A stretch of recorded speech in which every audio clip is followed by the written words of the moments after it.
Hello, and welcome to A Decade Under the Influence, a YouTube channel launching in 2020 that will take the time to highlight all sorts of media, movies, music, games on the 10th anniversary of their release to kind of get you back in the mindset of things you want to revisit or things you might have missed. But because we're still in 2019, a very cool package came out today that I do want to talk about as a favorite album of mine just celebrated its 20th anniversary back in September. And that would be the Origin of Muse box set. This is a box set, just came out today, that houses the first two studio albums by the British legends Muse. Showbiz and Origin of Symmetry are both bundled together with Never Before Heard, B-sides, demos, who knows what's else. Nice big book. Muse is always fantastic at doing these books. And it's a whopping £8. Like, I can't even believe it. I have other Muse box sets. I don't think combined they're £8. So we're going to open up this big boy and we're going to talk through Showbiz since it just turned 20. So let's take a look. Why do people own pocket knives? I've had this since I was a Boy Scout. I've never once used it. So today's the day. I'm using child safety scissors, but that's not cool for the internet. So that's you know what? I don't even need this. You just peel it up. Oh, hefty. I needed a pizza delivery guy to bring this over. Oh my goodness. There we go. So essentially, they've taken the album art for Origin of Symmetry and Showbiz, put them together, changed up some colors. That is gorgeous, and I hope that's a print in the box. So let's open this £8 beauty up. Okay, so as you can see, we do have a collage of old show posters. Of course, I'm sure all of these are probably going to be Europe. This band never seems to age. They just changed their facial hair. Beautiful baby blue right here from the get-go. We got Showbiz. Love that color. That is a beauty. Again, perfect coffee table book, but like if I had this on my coffee table, I would deem it a non-coffee table. I don't want drinks anywhere near this thing. In here, every page has text and photos. We got some early session tape. Very cool. I like this a lot. We got some fold-outs. Oh, we got some gig posters. I would love to have some old Muse, like legit posters that was just on like a record store in London in the 90s and put up on the wall. Okay, so this is cool. So on this page, we do actually have a pullout. Looks kind of like a zine, like an old rock zine. Yeah, oh, cool. So this is the Muse newsletter. Here we are with newsletter number 1, giving you information on the forthcoming gigs. So actually, we've got a couple of these. See, these are going to go in the frame, I'm telling you right now. I mean, how cool is that? I can't think of another book I have that has, flyers in the book you can actually remove. I mean, I'm going to spend a few nights with this. Okay, so here we go. First CD, the Newton Abbott Demos. I have no idea what's in here. I'm going to dive through all these demos because I definitely have not heard the demos. Even if I have some rarities and B-sides, these are going to be very cool to listen to. Okay, second disc in here, the Muse EPs. Again, something that I would love to own a physical copy of. I've never seen them cheap. We got handwritten lyrics to Plug-in Baby. And his handwriting looks a lot like mine. So geniuses can have crappy handwriting. Looks like Agitated as well. But obviously somebody in the band had these saved, tucked away. You can see all the creases and everything. The detail in this is it's fantastic. Okay, Showbiz on CD. Again, is the CD remastered? I'm not sure. I'll have to compare it to my copy. Can never have too many Muse albums. I think that's probably the band I have more duplicates of than anything else. But why not? Keep it in the car. If you still can rock a CD player, keep it in your boombox. At your girl's place, shower radio, whatever. You can't have enough. Okay, another CD. We got the Showbiz Live. I didn't even know that was going to be in here. That is cool. Ooh.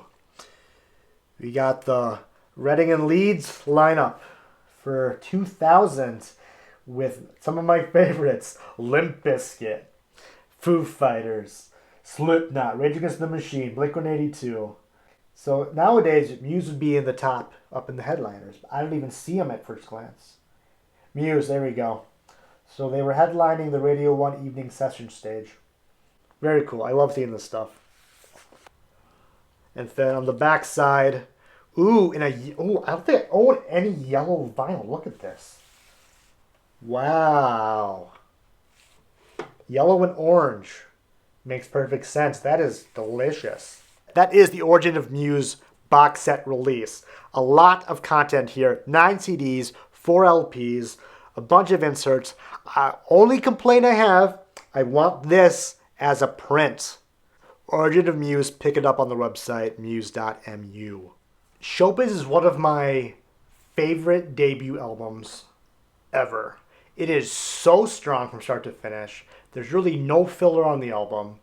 And the only complaint I have is that America doesn't seem to care, or Muse thinks we don't care, because I swear I've only heard one of these songs live, and I've been going to see them, every year for 10 years.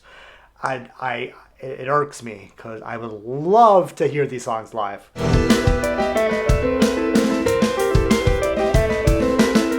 Sunburn is a perfect introduction to this band, to this album.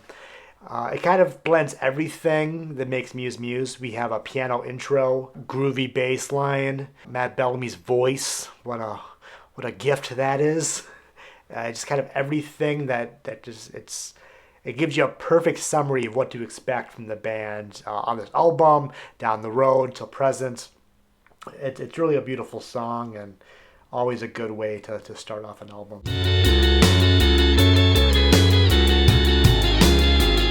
That leads right into Muscle Museum, which is probably the most well-known song on this album, at least from an American standpoint.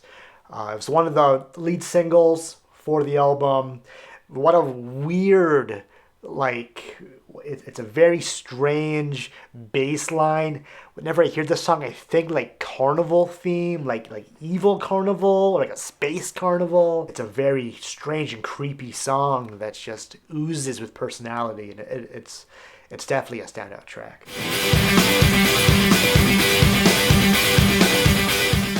I think this is a fantastic song. Definitely a song that if they do whip out in the UK or places that get to hear these great songs, it usually goes over pretty well. Falling Down, it's a weird choice for track 4. It's a slower song on the album. I feel like they lose some of the momentum, but the thing about Muse is even their slow songs are fantastic, and they're not necessarily skippable or you groan if they whip it out live. Please whip these songs out live. Please do that. But it's just a nice, quiet, kind of romancy love jam. And I have no complaints other than being track 4.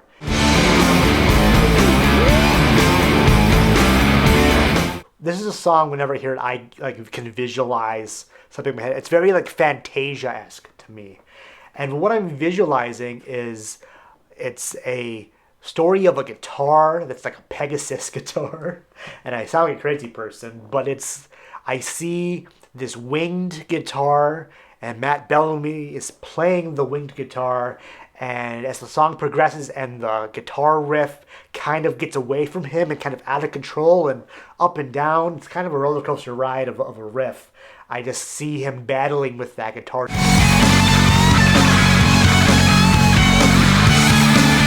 Ooh, the title track, Showbiz, my favorite song on this album.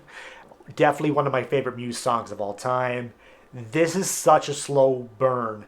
And the first time I heard it was not on Showbiz. I actually owned the Hullabaloo DVD before I had Showbiz. And that is the highlight of that concert in Paris, 100%. This song sends shivers up my spine, gives me goosebumps. All of my hair needs to be standing up straight all over my body. It's a perfect song. It is just the epitome of what rock should be and can be and is. And please, please, please let me hear this song before I die.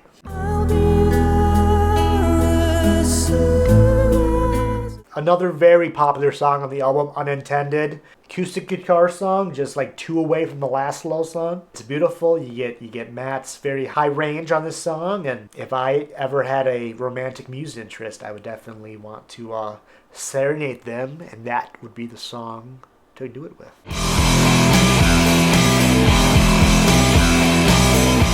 Uno!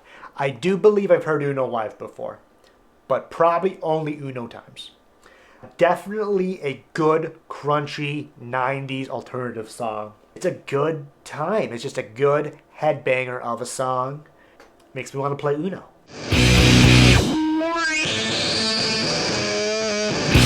Sober. This would be a great song for radio play. I don't believe it was ever released as a single, but it definitely would have done well on British or American radio. It's kind of the most bland part of the album, which I guess is probably why it's good for radio. Let's be real. But still, when it comes on, I'm always tapping the foot.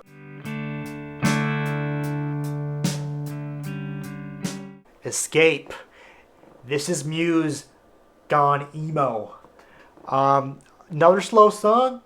I didn't remember how many slowers really were on here. We kind of go, it's a roller coaster ride up and down. And again, not bad. It's just, kind of a downer of a song. It's a little heavy towards the middle and end. But I always can envision this song playing over the end credits of a teenage, rom-com.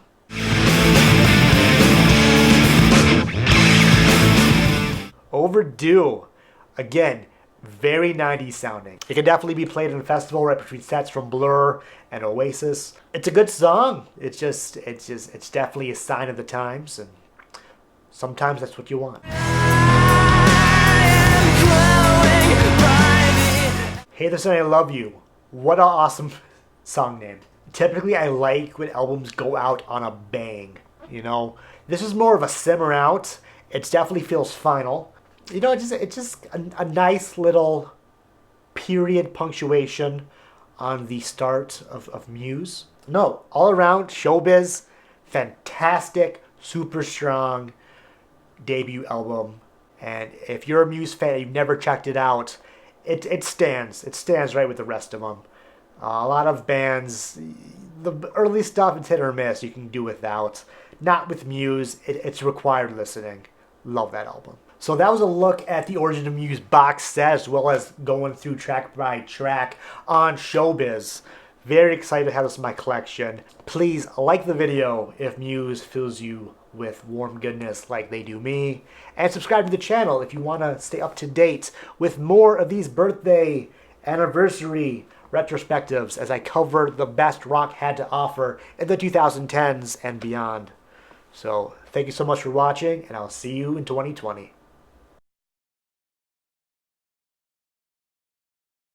I just live here now until you come back and watch another video. I just sit here and wait for you.